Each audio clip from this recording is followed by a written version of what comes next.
इंदौर के विजयनगर में एक कंपनी की महिला डायरेक्टर ने अपनी कंपनी में अकाउंटेंट का काम करने वाले कर्मचारी और उसके साथियों पर हेराफेरी के मामले में केस दर्ज कराया है। आरोपियों ने कंपनी में काम करते हुए हजारों लाखों नहीं बल्कि 60 करोड़ रुपए का गोलमाल कर दिया।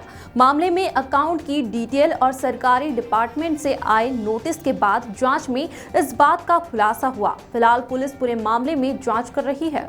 मामला विजयनगर थाना क्षेत्र का है, जहां Regent beer and wines limited company की डायरेक्टर वैशाली शिवहरे ने उनकी कंपनी के अकाउंटेंट योगेंद्र सिंह पुत्र मनमोहन सिंह राजपूत और उनके साथियों के खिलाफ अमानत में खयानत का केस दर्ज कराया है।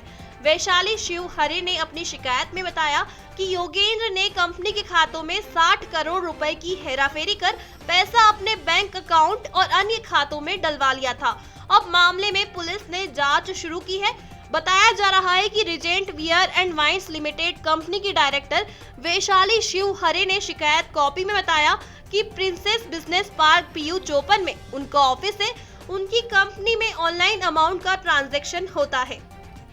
उनकी कंपनी में योगेंद्र 25 अप्रैल 2014 से काम करता है। कंपनी का लेन देन Punjab national bank RNT Marg से होता है, जिसमें अकाउंट का लेन देन योगेंद्र ही देखता है, जिसमें पासवर्ड की जानकारी भी योगेंद्र के पास थी। उसने अपने साउथ तुकोगंज के HDFC बैंक में अमाउंट ट्रांसफर किया। टैक्स के नाम पर फर्जी एंट्री कर लेजर में शो की। इसके साथ ही कंप्यूटर से भी वह इसके सबूत मिटाता रहा। योगेंद्र कंपनी की तरफ से शासन को वेट टैक्स भी जमा करता था, जिसकी एंट्री अकाउंट में होती थी, जिससे लगता था कि शासन को यह पेमेंट दिया जा रहा है। बाद में अकाउंट के माध्यम से ही उन्हें पता चला कि करीब 30 करोड़ रुपए कई टैक्सों के नाम पर इधर उधर किए गए हैं। जांच में पता चला कि योगेंद्र ने अपने साथ ही अपने रिश्तेदारों और दोस्तों के अकाउंट में इतना रुपया ट्रांसफर किया है, जिसमें अब पुलिस सभी की जानकारी निकालकर खातों को सील करेगी। जी, हमारे पास फरियादी आए थे।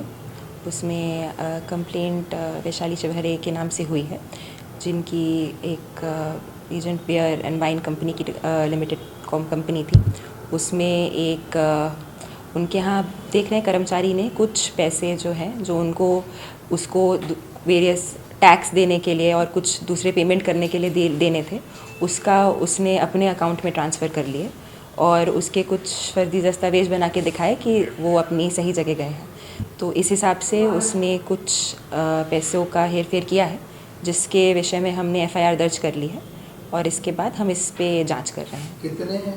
FIR में राशि about 50-60 करोड़ के आसपास की राशि का उल्लेख किया हुआ है। काफ़ी कुछ महीनों से ये काम चल रहा था, तो उसके अब सारे रिकॉर्ड्स डॉक्यूमेंट्स वगैरह देख के हम इस बात का पूरा पुष्टि करेंगे कि उसने क्या किया है, कैसे किया है और कहाँ तक, उसके बाद इस पे कार्रवाई की जाएगी। GST विभाग को भी इसमें सम्मिलित किया जाएगा, क्योंकि GST के पैसे थे। जैसे जैसे विवेचना आगे बढ़ेगी, जिस भी और डिपार्टमेंट, गवर्नमेंट डिपार्टमेंट वगैरह का इसमें कुछ उनके खिलाफ या उनके साथ उनको भी कुछ अगर इसमें फ्रॉड हुआ है या वो है, सबकी मदद ली जाएगी, सबसे डॉक्यूमेंट्स वगैरह लिए जाएंगे और इस विषय में विवेचना की जाएगी। ये कंपनी का कर्मचारी था और उसके पास ये सारे पैसे और ट्रांजैक्शन करने का और अकाउंट हैंडल करने का रिस्पॉन्सिबिलिटी दी हुई थी इसको। तो और बाकी इसके पूरे रोल के बारे में हम विवेचना कर रहे हैं। कितने आरोपी इसमें अभी इसमें एक आरोपी के खिलाफ प्रकरण दर्ज किया गया है और आगे जैसे जैसे अगर कोई और लोग सामने आएंगे तो उनके खिलाफ भी कार्रवाई की जाएगी।